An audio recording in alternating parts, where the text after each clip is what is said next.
This channel does not promote any violent, harmful, or illegal activities. All content provided by this channel is meant for an educational purpose only.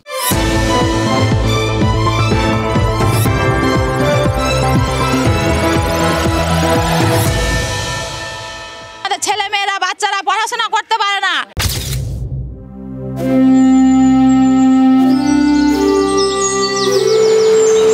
এটাই সবচেয়ে বেশি চিন্তার, এটাই সবচেয়ে বেশি ভাবনার। পড়াশোনা ছাড়া গতি নেই বুঝতে পারছে মালদার শাহাপুরের যোধ গোবিন্দ গ্রাম। উন্নয়নের বিদ্যুৎ গতির চক্করে আলো টিম টিম করে চলে, পাখা ঘোরে কিন্তু হাওয়া মেলে না। আজ 20 বছর থেকে লাইন পেয়েছি, লাইনের কোনো সুবিধা পাচ্ছি না। লাইন শুধু নামের বিল দিতে হচ্ছে ঠিকই, কিন্তু আমাদের ছেলেমেয়েরা বাচ্চারা পড়াশোনা করতে পারে না। সন্ধ্যার পর মোটেই ভোল্টেজ থাকে না, ফ্যানের পাখা অবধি ঘুরে না। গ্রামে বিদ্যুৎ এসেছে 20 বছর হলো, কিন্তু আলো 20 বাও জ্বলেই। আমাদের ছেলে মেয়ের বিয়ে দিতে পারছি না, বা অন্য মেয়ে কোনো আমার ছেলের সাথে বিয়ে ঠিক হয়েছে, মেয়ে বিয়ে করতেও চাইছে না। যে ছেলের এই গ্রামের লাইনের প্রবলেম, কোনো আত্মীয় স্বজন কোনো কুটুম সদ্দর আসতে চাইছে, তারাও আসতে চাইছে না। আমাদের লাইনের প্রচন্ড সমস্যা। রায়পুরে কোনো টোটো আসতে চায় না, রাত 7টা 8টার পর আর কোনো টোটো আসতে চায় না। 1000, 1100, 1200, 3000 এরকম বিল যাচ্ছে। কেন? আমরা তো কোনো কিছু করছিই না, আমরা ঠিক মতো লাইনই পাচ্ছি না। বিল আসে নিয়ম করে, কিন্তু বিদ্যুতের গতিটা সেটা বড্ড দুর্বল, এই পাখার স্পিডের মতোই। দরখাস্ত ভিডিওতেও জানিয়েছি, পঞ্চায়েতেও জানিয়েছি, মেম্বাররাও জানা সত্ত্বেও আমাদের কোনো কিছু অ্যাকশন নেয় না। এই এত অসুবিধা, তো যখন ভোটের সময় কি করতে আসছে ভোট নিতে, তখন হাতে পায়ে ধরে নিছে, মা বলছে, মাসি বলছে, ভাই বলছে, দাদা বলছে। ভোটে না জিতলে বিপদ, তাই বিপদ উতরোতেই মা, মাসি, দাদা, ভাই আর ভোট মিটলে বাই বাই। রাজনীতির ইকোসিস্টেমে নেতামন্ত্রী সবাই আছেন তাদের মতন করেই। তাহলে দেখলেন তো, ভোটের আগে নেতা আসে, নেতা যায়। আসলে লাইট টাইট না থাকলেও চলে, কারণ নেতারাই তো আমাদের জীবনে আলো। আর মুশকিল হচ্ছে, যেহেতু নেতারাই আলো, তাই নেতাদের মতো সারা বছর আলোও আসে আর আলোও যায়। ওই মালদার যোধ গোবিন্দ গ্রামটাতে দেখলেন তো, গত 20 বছর ধরে এই যোধ গোবিন্দর ঘরে ঘরে বিদ্যুৎ পৌঁছেছে, কিন্তু ভোল্টেজ সেটা এত কম যে পাখা ঘোরে না, আলো জ্বলে টিম টিম করে। স্বাভাবিকভাবেই সাবমার্সিবল পাম্প চলে না, ফলে যোধ গোবিন্দর জলের সমস্যাও মেটে না। লো ভোল্টেজ মালদার এই গ্রামের সাথে একদম চীনে জোকের মতো লেগে থাকে, জানেন তো। আর সেই জোঁকও খালি মাঝে মধ্যেই আসা যাওয়া করে, মানে শুধু যাওয়া আসা। ওই কারেন্টের কথা বলছি। হ্যাঁ, লোকসভার ভোট গণনার আগের দিন মালদার যোধ গোবিন্দ গ্রামের কথা কেন বললাম? কারণ যোধ গোবিন্দর মতোই তো লোডশেডিংও কালকে কলকাতার অনেক জায়গায় হয়েছে, রাজ্যেরও অনেক জায়গায় হয়েছে। আর এই লোডশেডিংটা সারা বছর যোধ গোবিন্দর মানুষজন ভাবেন, তাদের ভাবায়, কিন্তু এখন এই ভোটের আগে, ভোটের রেজাল্টের আগে আর কি, ভোট তো হয়ে গেছে, বাংলার তাবর রাজনৈতিক দলকে ভাবাচ্ছে। অসময় আর অকারণে লোডশেডিংয়ে দুটো চান্স কিন্তু একদম ক্লিয়ার। লোডশেডিংয়ের চান্সে লুট, আর লোডশেডিংয়ের চান্সে অজুহাত। এটা আমরা বলছি না, নেতারাই বলছেন। প্রথম দফার ভোট হয়েছিল 19 এপ্রিল, সেই থেকে ইভিএমগুলো তো সবাই স্ট্রং রুমে রয়েছে। আর শেষ দফার ভোট হলো 1 জুন। এই ইভিএমগুলো স্ট্রং রুমে গেছে, কিন্তু সমস্ত রাজনৈতিক দলই দেখছি স্ট্রং রুমের উইক পয়েন্ট নিয়ে একদম একমত। শাসক, বিরোধী সবাই এক সুরে এক কথাই বলছেন, এই স্ট্রং রুমে নাকি কারচুপি করা সম্ভব, এবং এই স্ট্রং রুমেই নাকি স্ট্রং পাহারা পেরিয়ে কারচুপি করা হবে। আশঙ্কায় ভুগছেন সবাই। কি অদ্ভুত, চাইলে নাকি ইভিএম টিভিএমও তারা সেখান থেকে সব বদলে ফেলতে পারেন। কে পারেন, কেন পারেন তা জানি না, কীভাবে পারেন সেটা সব থেকে বড় প্রশ্ন। আচ্ছা, ভোটের হিসেবে এই হেরফের হয়ে যাওয়ার এই যে শেষ বেলায়, মানে একদম জাস্ট এরকম যখন জাস্ট যোগ হবে, ফল বেরোবে, এরকম একটা জায়গা, সেখানে কেন এরকম ভয় পাচ্ছে সবাই? একবার তো এই স্ট্রং রুমে ইভিএমটা ঢুকে গেলে দরজাটা সিল হয়ে যাওয়ার কথা, তারপর দরজার বাইরে পাহারায় থাকার কথা কেন্দ্রীয় বাহিনীর। স্ট্রং রুমের ভেতর বাইরে ক্লোজ সার্কিট ক্যামেরা রয়েছে, তারপরেও এত ভয় কেন? ভয় কি ওই এর আগে সাম্প্রতিককালে যখন ওই চাকরি কেলেঙ্কারি আমরা দেখেছিলাম দুর্নীতির সময়, তখন সব ওএমআর শিট বিভিন্ন রকম দিয়ে দেওয়ার পর লোকজন যা যা করেছিল সেগুলো ওই সার্ভারে গিয়ে যখন আসলে বেরিয়ে আসবে সেই সময় বদলে গেছিলো বলে, মানে শেষ বাঁশি বাজা পর্যন্ত এরা যে তাহলে কোনো কিছুরই ভরসা কেউ করতে পারছেন না। ওই বলে না, না চালে বিশ্বাস নেই, এখন প্রায় সেই রকম ব্যাপার হয়ে দাঁড়িয়েছে। এবং এক্ষেত্রে মানে এই ভোটের ক্ষেত্রে ভয় কার? ভয় কাকে? লোডশেডিংকে। আলো নিভিয়ে নাকি স্ট্রং রুমের ক্লোজ সার্কিট ক্যামেরাকে কানা করে ইভিএমে কারচুপি করা সম্ভব। কারা বলছেন? রাজনৈতিক নেতারা বলছেন। কি করে বলছেন কে জানে, তারা সবাই অভিজ্ঞ বোধ হয়, সেই জন্যে বলছেন। নইলে দুম করে এরকম বলবেন কেন? আপনি আমি কি সমস্ত ভাবি নাকি? দেখুন, ভোট গণনার আগের দিন কিন্তু যাবতীয় আলোচনার কমন ফ্যাক্টর হয় লোডশেডিং। ভালো করে পাহারা দিতে হবে, কিছু খাওয়ানোর নাম করে ঘুম পাড়িয়ে দেওয়া। 3, লোডশেডিং করে দিয়ে বাক্স দখল করা এবং চিপ ঢুকিয়ে দেওয়া। এমন কাউকে পাহারা রাখবেন না যারা বিশ্বস্ত নয়। এই লোডশেডিং করে নন্দীগ্রামেও চেষ্টা হয়েছিল মমতা ব্যানার্জিকে জেতানোর, কিন্তু মমতা ব্যানার্জিকে তো জেতানো যায়নি, নন্দীগ্রামে হেরেছেন তিনি। সেরকম রাজ্যের বিভিন্ন জায়গায় লোডশেডিং করে, বিশেষ করে কাউন্টিং সেন্টারে লোডশেডিং করে এই ধরনের একটা বিশৃঙ্খলা করার চেষ্টা তৃণমূল কংগ্রেস করবে। আমাদের কাউন্টিংয়ের যারা কর্মী থাকবে, কাউন্টিং এজেন্ট যারা থাকবে, তারা স্ট্রংলি নিজের ব্যাটেল গ্রাউন্ড অর্থাৎ যুদ্ধের যে জমি, সেই জমি ছাড়বে না। 1 ইঞ্চিও জমি বিনা যুদ্ধে আমরা ছাড়বো না। ওই যে বললাম, লোডশেডিংয়ের চান্সে লুট, মানে ক্ষেত্রে আশঙ্কা, আর লোডশেডিংয়ের চান্সে অজুহাত। মানে যদি হিসেব না মেলে তখন লোডশেডিং, ছাই ফেলতে ভাঙাগুলো আছে তো দিয়ে দেওয়া যাবে। দেখুন, এই ছোটোবেলার কথা মনে পড়ছে, জানেন তো, যখন প্রথমেই বাইরে গেছিলাম ট্রেনে ফেনে উঠলে তখন বাড়ির থেকে আগে বলে দিত বাবা, একদম পই পই করে বলে দিত, কিচ্ছু খাবে না, অচেনা লোকের কাছ থেকে কিচ্ছু নেবে না, চা ফা কখনো খেতে যাবে না ওরমভাবে। পরবর্তী ক্ষেত্রে দেখেছি ওই ট্রেন কর্তৃপক্ষ, রেল কর্তৃপক্ষ, তারাও কিন্তু ওরকম বিজ্ঞাপন দিত, অচেনা লোকের কাছ থেকে কিচ্ছু খাবেন না। মমতা বন্দ্যোপাধ্যায় এই ভোট কেন্দ্রের কথায় তো সেই কথাই বলছেন, মানে ভোট কেন্দ্রটাও আজকাল ওই ট্রেনের কামরার মতোই ওপেন টু অল হয়ে গেছে। এবং তার থেকে বড় কথা, ওরকমই অনিশ্চিত, ওই রকমই সাসপিশিয়াস একটা জায়গা হয়ে গেছে নাকি। ওই লালমোহনবাবু থাকলে কিন্তু এটাই বলতো, হাইলি সাসপিশিয়াস। দেখুন, একটা জিনিসটা স্পষ্ট করে দিতে চাই, জনতার সর্বনাশ আর নেতাদের সর্বনাশ, এই দুটো দাঁড়িপাল্লায় কখনোই এক ওজনের নয়। ফলে আমরা ওই ট্রেনে কি হতো আর নেতাদের ওই যারা ভেতরে এজেন্টরা থাকবেন তাদের কি হবে, এই দুটোকে একভাবে মাপতে যাবেন না। তবুও জনতার নজর থেকেই বুঝতে চাইছি, জানেন তো, যে সবকটা রাজনৈতিক দল হঠাৎ এরকম শেষ বেলায় চিন্তায় পড়ে গেলে কেন বলুন তো? টেনশন একটা থাকে সব সময়, কিন্তু এইখানে তো সব কনফিডেন্ট দল, তারা বলে দেন কে কত পাবেন। 42-এ 42 পাবেন কেউ কেউ বলেন, কেউ কেউ 400 পাবেন বলেন, কেউ কেউ 35 পাবেন বলেন। তো এইরকম যাদের হাই ফান্ডা, তারা এত টেনশনে থাকবেন কেন? আর তাও আবার একটা স্পেসিফিক জিনিস নিয়ে। এবার এত কিছু যখন তারা বলছেন, তাহলে কি যা রটে তার কিছুটা বটে। 2021-এ নন্দীগ্রামে মুখ্যমন্ত্রীর হারের কথাও তো শুনলাম, ওটা কিন্তু একটা রেফারেন্স হয়ে থেকে গেছে। নন্দীগ্রামে মমতা বন্দ্যোপাধ্যায়কে 1956 ভোটে হারিয়েছিলেন শুভেন্দু অধিকারী। সেই হারের জ্বালা তৃণমূল যাতে কোনোভাবেই সেই মলম দিয়ে টিয়ে ঘা শুকোতে না পারে, সেজন্য সভা সমিতিতে 1, 9, 5, 6 এই সংখ্যাগুলোকে পরপর তুলে তুলে দেখাতেন শুভেন্দু। লোকসভা ভোটের রেজাল্ট নিয়ে ভাবতে গিয়েও তো দেখছি যে তৃণমূল নেত্রী আর তৃণমূলের সাধারণ সম্পাদক তারা ওই নন্দীগ্রামের প্রসঙ্গই টেনে আনছেন। 2021-এর পর থেকে তৃণমূল নেতারা বারবার বলছেন যে শুভেন্দু অধিকারী লোডশেডিং করে জিতেছেন। আর সুকান্ত মজুমদার বললেন লোডশেডিং করে মমতা বন্দ্যোপাধ্যায়কে জেতানোর চেষ্টা হয়েছিল। লোডশেডিংটা কমন, হ্যাঁ, এইভাবে লোডশেডিং করে জেতানোর চেষ্টা হয়েছে বা জেতানো হয়েছে, এ দুটো অভিযোগও প্রায় কাছে পিঠেই আর কি।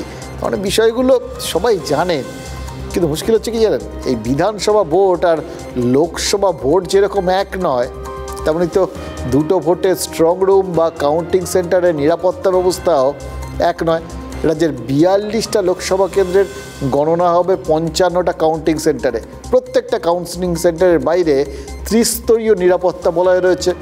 গণনা কেন্দ্রগুলোর নিরাপত্তায় মোতায়েন রয়েছে 92 কোম্পানি বাহিনী। প্রথম স্তরে থাকবে নিরাপত্তা ব্যবস্থা করবে শুধু কেন্দ্রীয় বাহিনীর জওয়ানরা।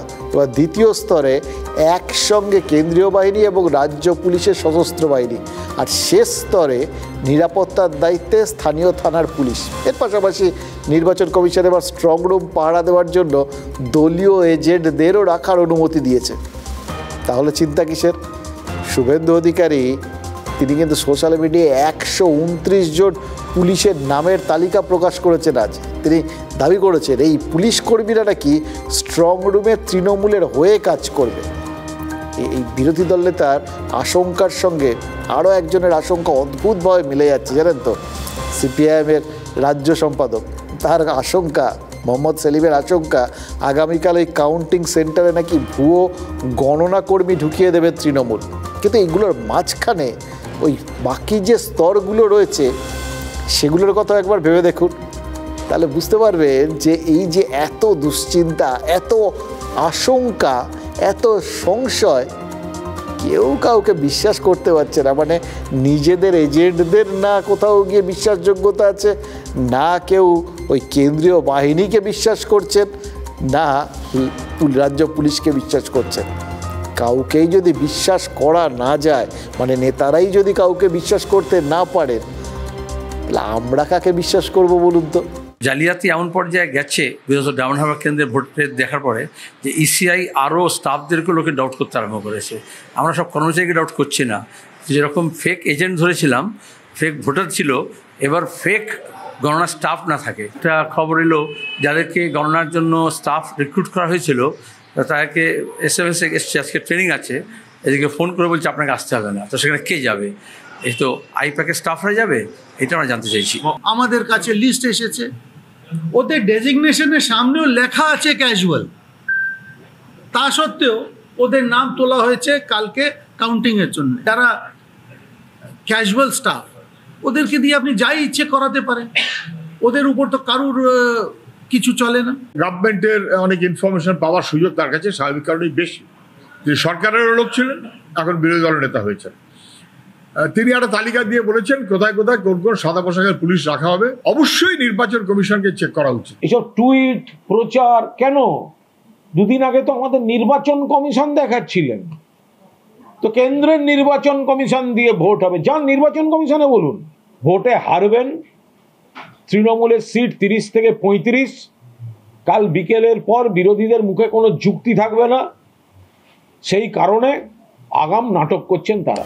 আচ্ছা, এবার তাহলে বলুন তো, ওটা স্ট্রং রুম নাকি উইক রুম? বা যে যুক্তি বা আশঙ্কাগুলো শোনা যাচ্ছে সেগুলো স্ট্রং নাকি উইক? এমনিতে শরীরে রোগ বাসা বেঁধেছে কিনা সেটা বুঝতে রক্তের নমুনা পরীক্ষা করা হয়। মোহাম্মদ সেলিমের কথা শুনে কি মনে হচ্ছিল জানেন? তারাও একটা স্যাম্পেল টেস্ট করেছেন। তাদের স্যাম্পেল ডায়মন্ড হারবার। ওই গত শনিবার শেষ দফার ভোটে ডায়মন্ড হারবারে ভুয়ো ভোটার ধরেছিলেন সিপিআইএম প্রার্থী প্রতিকুর রহমান। মোহাম্মদ সেলিম বলছেন যে তারপর থেকে কমিশনের কর্মীদেরও সন্দেহের চোখে দেখছেন ডায়মন্ড হারবারের মানুষ। তারাও দেখছেন নাকি? মানে ওই কুণাল ঘোষ বললেন না যে আপনারা কেন এবার কমিশনে গিয়ে বলছেন না? কমিশনের কাছে সবাই যাচ্ছেন, এটা আমরা দেখেছি। এবং সত্যি কথা বলতে কি, 12 জন প্রার্থী সঙ্গে নিয়ে সিপিআইএমের রাজ্য সম্পাদক তিনি গেছিলেন কমিশনে, সেটা তো অন্য গল্প। কিন্তু এই গোটা বিষয়টায় কোথাও গিয়ে সন্দেহই শেষ কথা, নাকি মানুষের কাঁধে বন্দুক রেখে অজুহাত খাড়া করার চেষ্টাটাও রয়েছে? তাহলে তো শুধু মোহাম্মদ সেলিম কেন, সবাইকেই সন্দেহের চোখে দেখতে হয় কে স্ট্রং অভিযোগ করছেন আর কে স্ট্রং অজুহাত খুঁজছেন। স্ট্রং রুমের নিরাপত্তা, স্ট্রং গণনা, এই দুটো ব্যাপার একসঙ্গে তো সন্দেহের আতস কাচের তলায় পড়ে যাচ্ছে। তাহলে কি সবাই আগে ভাগে অজুহাত খাড়া করে রাখছেন? ভোটের ফল কী হবে সে বিষয়ে কেউ কনফিডেন্ট নন।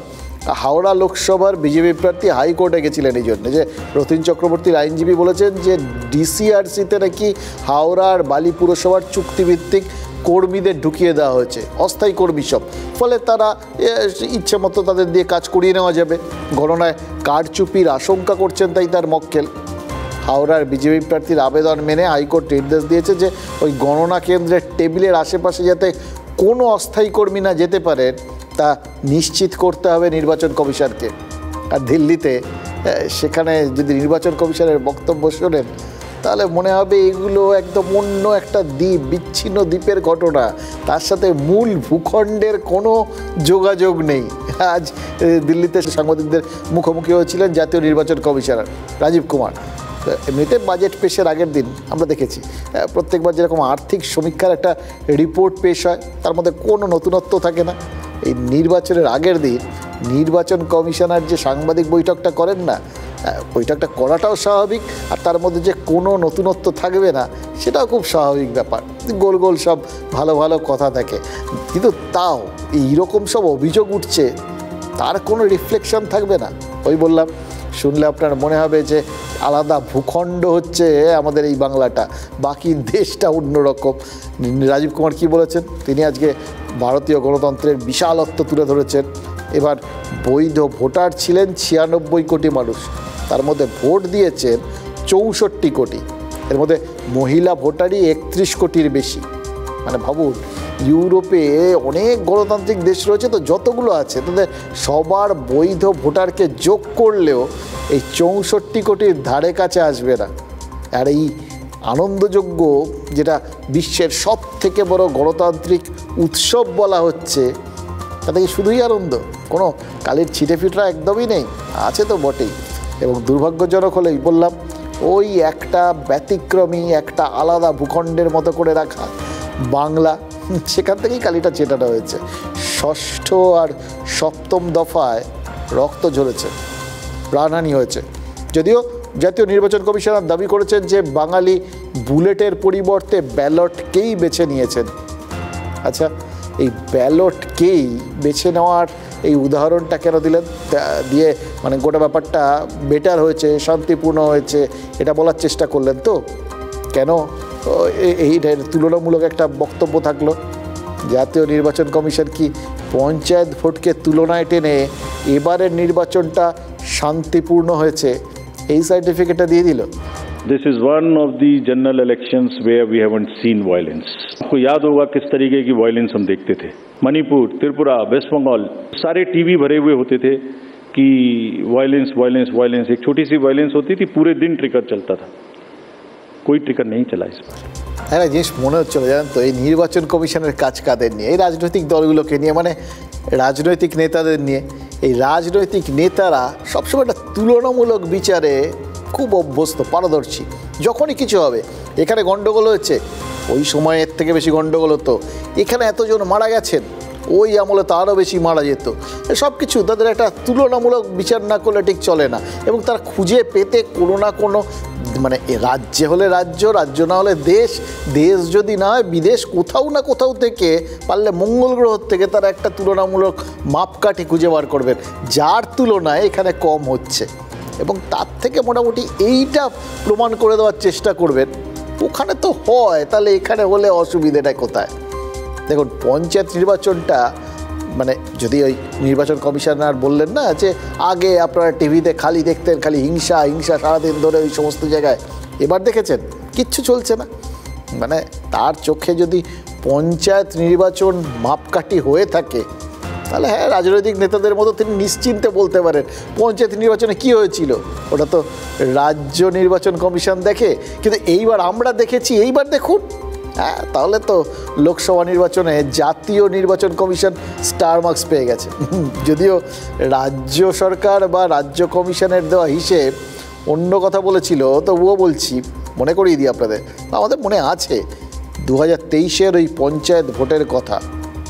আরও বেশি মনে আছে কেন জানেন তো? যেটা অবশ্য ভুলতে চাই, 60 জনের লাশ গুনেছিলাম আমরা, তারপর আমরা গোনাটাই বন্ধ করে দিয়েছিলাম আর কি, নিহতের সংখ্যার হিসেবই করিনি। পরপর ভিন্ন অভিযোগ এসছে, জানি না। সেদিক থেকে দেখলে লোকসভা ভোটকে ঘিরে যে সংঘর্ষ এখন পর্যন্ত চারপাশে, তাতে তো মাত্র 2 জনের মৃত্যু হয়েছে। মাত্র মৃত্যু তো 60টা হলেও মৃত্যু, একটা হলেও মৃত্যু।